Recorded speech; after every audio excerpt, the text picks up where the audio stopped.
कहा जाता है जो भाई अपने ही खून को धोखा दे उसकी दौलत एक दिन उसी का कफन बन जाती है। दो भाई एक माँ। एक छोटे से गांव में दो सगे भाई रहते थे। बड़ा भाई रघुनाथ, छोटा भाई मोहन।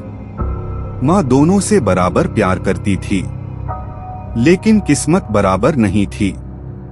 रघुनाथ पढ़ लिख कर शहर चला गया, बड़ा बिजनेस खड़ा किया और देखते देखते अमीर बन गया। मोहन गांव में ही रह गया, गरीबी, कर्ज और बीमार मां के साथ। मां की आखिरी इच्छा। मां की हालत दिन ब दिन खराब होती जा रही थी।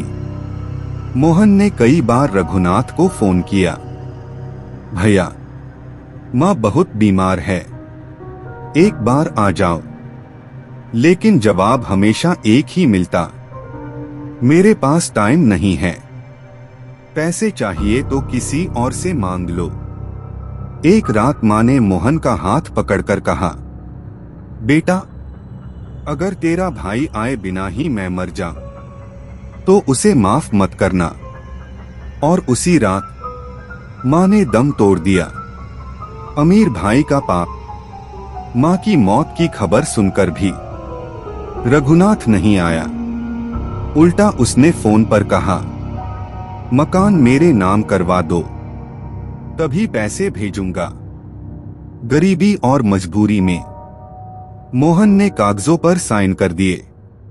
मां की चिता जली और उसी आग में भाई का रिश्ता भी जल गया। बद्दुआ। चिता की आग के सामने खड़े होकर मोहन ने कांपती आवाज में कहा, मां अगर इंसाफ इस दुनिया में नहीं तो उस दुनिया में देना। उस रात तेज आंधी चली, आसमान में अजीब सी लाल रेखा दिखी। गांव के बुजुर्ग बोले, आज किसी की बद्दुआ लगी है। हवेली में डर। शहर में रघुनाथ की आलीशान हवेली थी, लेकिन मां की मौत के बाद अजीब घटनाएं शुरू हो गईं। रात 3 बजे मां की आवाज, रघु मुझे क्यों छोड़ा। दीवारों पर जलते हुए हाथों के निशान, शीशे में मां का खून से भरा चेहरा। डॉक्टर बोले ये वहम है, लेकिन नौकर एक एक कर हवेली छोड़कर भागने लगे। सच्चाई का सामना। एक रात रघुनाथ ने सपने में मां को देखा। मां बोली, जिस घर में इंसाफ नहीं वहां चैन नहीं रहता। उसी समय हवेली के सारे दरवाजे बंद हो गए।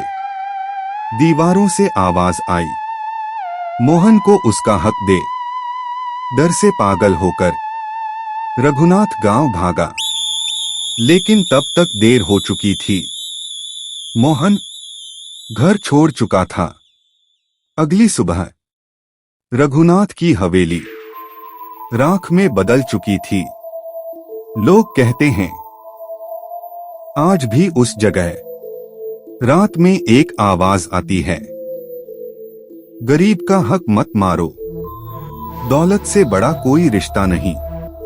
अभी कहानी खत्म नहीं हुआ है, आगे क्या हुआ पहले से भी ज्यादा खौफनाक। जल चुकी हवेली का रहस्य। हवेली जलने के बाद सरकार ने उस जमीन को सील कर दिया, लेकिन चौकीदारों ने बताया रात 2:47 बजे खंडहर के अंदर रोशनी जलती है। किसी औरत के रोने की आवाज आती है और एक मर्द चीखता है, मां मुझे माफ कर दो। एक सीसीटीवी कैमरे में जो रिकॉर्ड हुआ वो देखकर पुलिस वालों के हाथ कांप गए। वीडियो में रघुनाथ की जली हुई परछाई आज भी हवेली में घूम रही थी। मोहन की वापसी। कई सालों बाद मोहन एक साधारण कपड़ों में उसी खंडहर के सामने खड़ा था। गांव वाले बोले, मत जाओ अंदर, वहां अमीर भाई की आत्मा भटकती है। लेकिन मोहन बोला, मैं डरने नहीं, मां की आत्मा को मुक्त करने आया हूं। जैसे ही वो अंदर गया, हवेली के दरवाजे अपने आप बंद हो गए। अमीर भाई की आत्मा। अंधेरे में एक आवाज गूंजी, मोहन, तूने मुझे बर्बाद कर दिया। अचानक रघुनाथ की आत्मा सामने आई, आधी जली, आंखों से खून बहता हुआ। वो चिल्लाया, मेरी दौलत वापस कर, तभी मुझे शांति मिलेगी।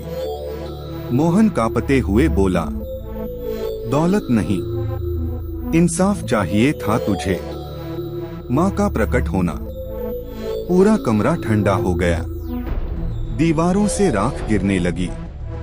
तभी मां की आवाज आई, बस बहुत हो गया। एक उजली रोशनी में मां प्रकट हुई।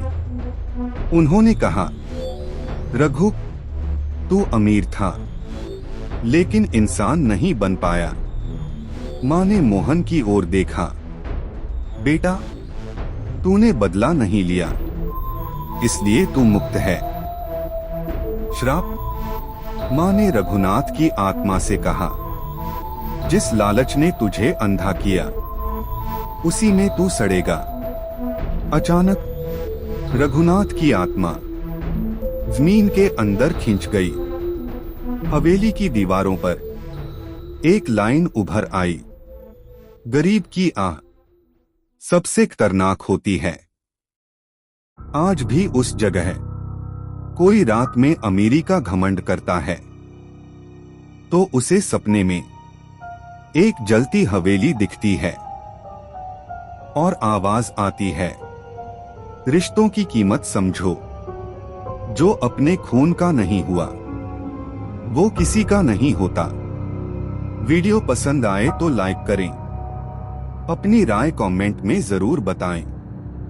वीडियो को शेयर करना न भूलें।